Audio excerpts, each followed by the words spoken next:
বাংলাদেশের কোনো সংস্কৃতি নয়, এটা ভারতের এক সংস্কৃতি।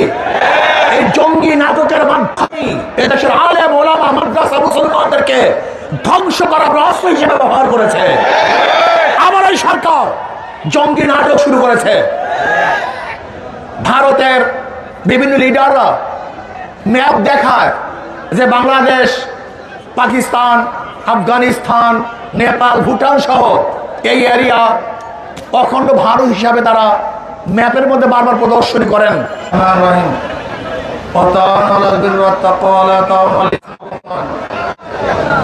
জনগণ জুলাই সনদ বাস্তবায়নের জন্য গণভোট দিয়েছে, সেখানে 70% ভোট পক্ষে পড়েছে।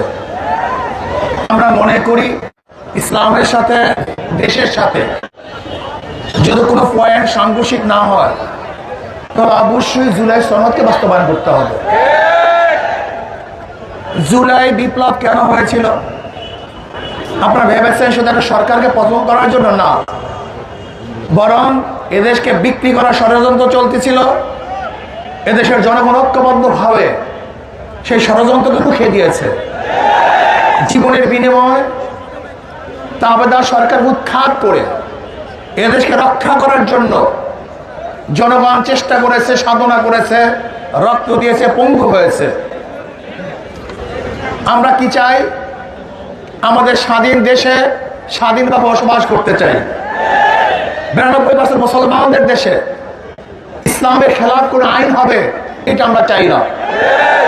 সাম্প্রদায়িক সম্প্রীতির এই দেশ আমরা চাই না এখানে হিন্দু, মুসলমান, খ্রিস্টান, বৌদ্ধ কেউ কোনো অবস্থাতে অ্যাসাল্ট হোক, অপমানিত হোক, অপদস্থ হোক, লাঞ্ছিত হোক, তারা ধর্ম পালন করতে পারবে না, এইটা আমরা চাই না।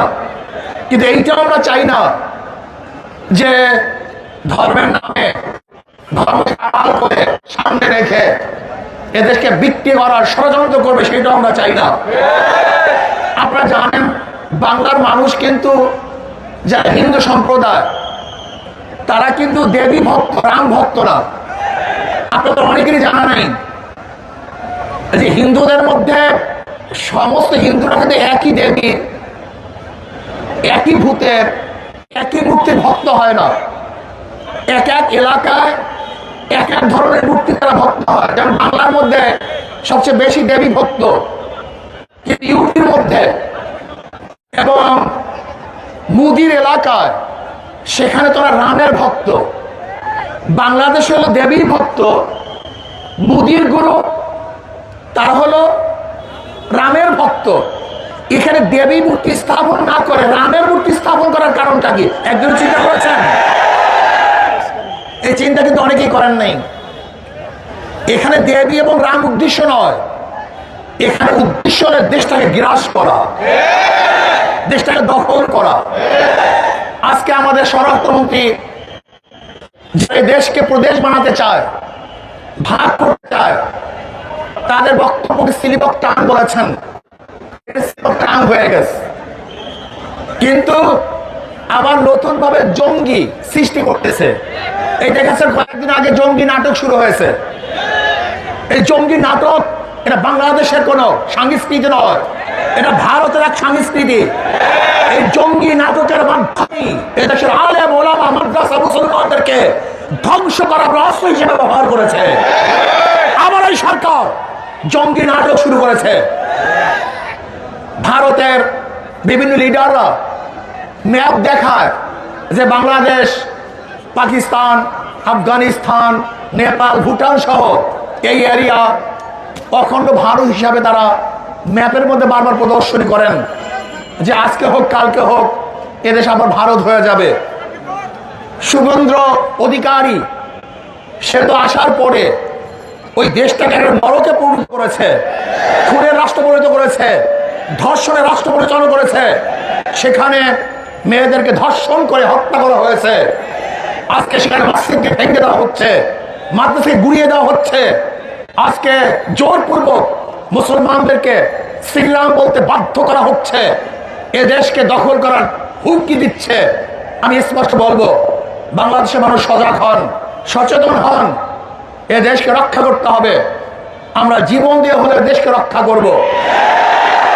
যেরকম জীবন দিয়ে রক্ত দিয়ে আমরা আধিপত্য আন্দোলন করেছি, সংগ্রাম করেছি, প্রয়োজনে আমরা আবার জীবন দিয়ে দেশকে রক্ষা করবো ইনশাআল্লাহ। কোন অবস্থাতেই বিজেপি দেশ দখল করবে, আমাদের দেশে কর্তৃত্ব করবে, বাংলাদেশের একজন মুসলমান একজন মুমিন জিন্দা থাকতে এই স্বপ্ন পূরণ করতে দেওয়া হবে না ইনশাআল্লাহ। আজকে বাংলাদেশ সরকারকে বলবো, বুক ভরা আশা নিয়ে মানুষ আপনাকে ক্ষমতায় বসিয়েছে, কিন্তু খবরদার যদি মানুষের সাথে জনগণের সাথে প্রতারণা করেন, তামাশা করেন, তার বাংলাদেশের মানুষ 47 রক্ত দিয়েছে, 71 রক্ত দিয়েছে, বারবার রক্ত দিয়েছে, 24 রক্ত দিয়েছে, প্রয়োজন আবারও রক্ত দিয়ে আপনার সমস্ত ধ্বংসাত্মক কার্যক্রম থেকে মানুষ ফিরিয়ে দিবেই দিবে ইনশাআল্লাহ। কাজী জঙ্গি নাটক বন্ধ করুন, ইসলাম হুকুমাত কায়েম করুন, জুলাই ইসলামের সাথে এবং দেশের সাংঘর্ষিক যে সংঘর্ষ সেই পয়েন্টগুলি নেই, সেই জুলাই সনদ বাস্তবায়ন করতে হবে। আল্লাহ আমাকে মতো সবাইকে কবুল করে নেন। আসসালামু আলাইকুম রহমতুল্লাহ। আল্লাহুম্মা আমিন।